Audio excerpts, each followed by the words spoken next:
Welcome back streamers, handa na ba kayong magalit muli sa mga baboy? Well, hindi ngayon, dahil ating hahanapin ang iba't ibang detalye na maaaring hindi mo nakita sa pelikulang Angry Birds 2.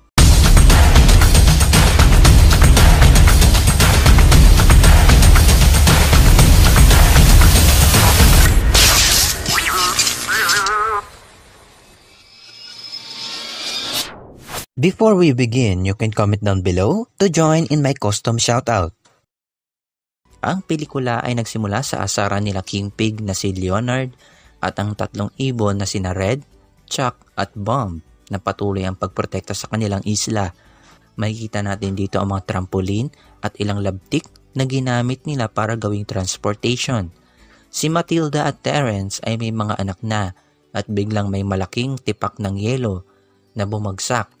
At ito ay galing sa isla ng mga agila sa pamumuno ni Zita. Marami sa katanungan ano-anong uri nga ba ng ibon sila. Hayaan niyong tulungan ko kayo. Si Red ay binase sa isang Northern Cardinal na pula rin ang kulay. Si Chuck ay isang Wild Canary. Si Bomb ay isang Blackbird. Si Matilda ay isang manok. Ang mga Blues ay Blue Jays. Samantalang si Hal ay isang tukan. Si Bubbles ay isang Northern Red Bishop at si Terence ay isang Mountain Northern Cardinal. Ang bagong ibon na si Silver ay isang Felis Falcon. Si Mighty Eagle ay isang Bald Eagle.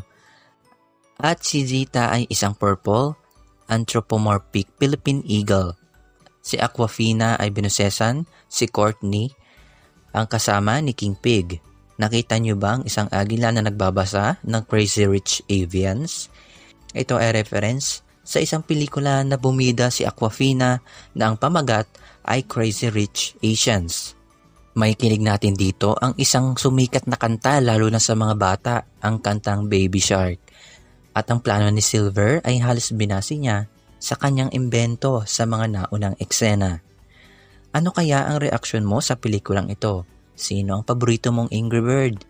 Let me know that in the comment section. Huwag kalimutang mag-like at mag-subscribe para sa mga Tagalog content. Dito lang yan sa M-Stream. Thanks for watching.